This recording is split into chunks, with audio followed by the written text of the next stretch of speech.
नमस्कार, मी राजेश अरुण 153 तहसील विधानसभेचा मनसेचा उमेदवार. आता मतमोजणी सुरू होती. आतमध्ये आपले सगळे काउंटिंग एजंट सगळे आतमध्ये होते आणि त्यांना असं निदर्शन आलं की त्या मशीनमध्ये घोटाळा आहे. त्याचं कारण एवढा त्यांच्यासमोर मशीन जेव्हा आली त्या मशीनला 3 सील असतात. एका मशीनला एकच सील होतं. त्यांना विचारण्यात आलं एकच सील का, तर त्या निवडणूक निर्णय अधिकाऱ्यावर हा एकच असू शकतं. त्यामुळे एक गोष्ट झाली, प्रत्येक मशीनचा जो चार्जिंग असते तर काही मशीनचं चार्जिंग 99%, काही मशीनचं चार्जिंग 70%, काहीचं 60%. अहो एवढ्या 2-2 दिवस मशीनवरचा चार्जिंग 99% कसं असू शकतं? संशयास्पद गोष्ट आहे.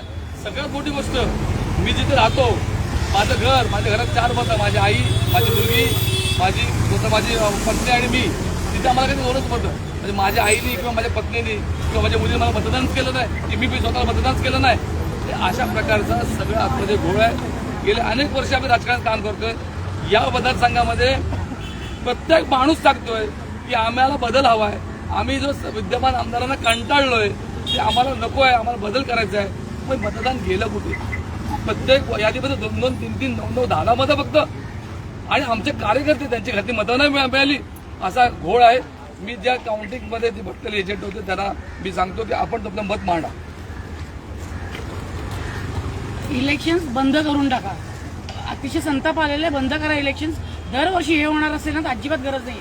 मागच्या 5 वर्षापूर्वी आमच्या 8 मशीन्स फ्रॉड निघालेले. नंबर्स वेगळे, तिकडे नंबर वेगळे, आमच्याकडे पोलिंग एजंटचा नंबर वेगळा. तरी हे लोक म्हणतात प्रोव्हिजन आहे, असंच करायला लागेल. आता ऑब्जेक्शन घेतलं तर ते IAS officer is not ready to listen at all. साहेब, जर या गोष्टी होणार असेल ना तर ह्या लोकांना दरवेळ वेळ लागत असेल. किती तुमचाही वेळ जातो, आमचाही वेळ जातो. पक्षाचा इझी घ्यायला लागलेत आपल्या पक्षाला. हे नाही चालणार अजिबात. खूप इझी घ्यायला लागलेत. मग इलेक्शन कॅन्सल करा. त्या गणपत पटेल नगरमध्ये जिथे अजिबात कामं झालेली नाही तिथे लीड येतो. 3 नंबर वॉर्डमध्ये जनकल्याणमध्ये तिथे मनीषाताईंना अजिबात येऊन दिलं नाही, प्रचाराला येऊन दिलं ना. आम्ही प्रचार करून देणार नाही. त्या वॉर्डमध्ये त्यांना लीड मिळतो. कसा मिळतो? उमेदवाराला 3 उमेदवाराच्या 163 मध्ये 2च मतदान का? आई बहिणीची, बायकोची, घरातल्या आजूबाजूच्या लोकांची मतं नाही मिळाली. 30 वर्ष राजकारणात म्हणजे एका वर्षाला 1 मत. हेच केलंय. हेच होणार असेल तर कशाला इलेक्शन करताय? आमचे टॅक्सचे पैसे घालवायचे. आम्हाला धड रस्ते द्यायचे नाही, काही द्यायचं नाही.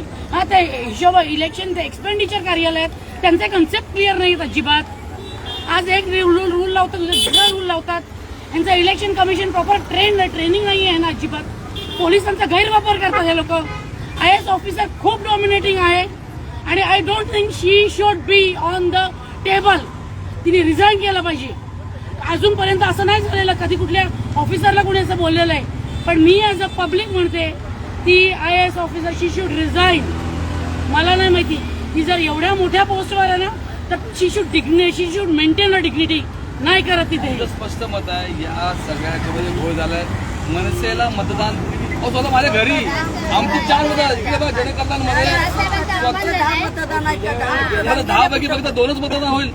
असं या सगळ्या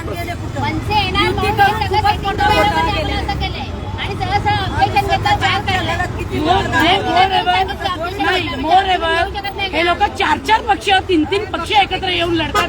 अरे हिंमत असेल तर आमची एकट्याने लढा ना. मग दाखवतो तुम्हाला आमची काय ताकद आहे ती. आम्ही जर ठरवलं ना तर इथून कुणाला बाहेर जाऊन देणार नाही. अख्खी ताकद लावू मनसेची. आम्ही शांत साहेब आहेत ना, शांत. त्याच्यामुळे आम्ही शांत.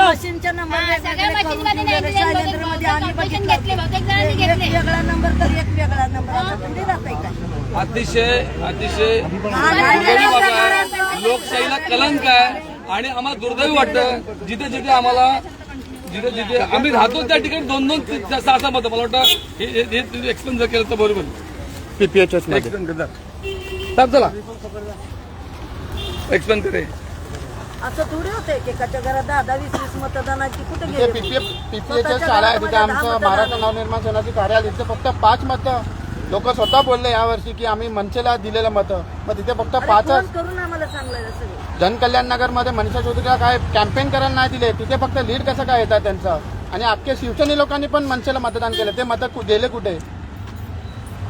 आणि यांच्याकडे काय रेस केलं तर डायरेक्टली बोलतात तुम्ही गप्प बसा, आम्ही बरोबर टोटल तुम्ही मॅच करा, बरोबर आहे. हे कुठेतरी आम्हाला जस्टिस पाहिजे. हे असं होत असेल तर काही यूज नाहीये. एक मिनिट.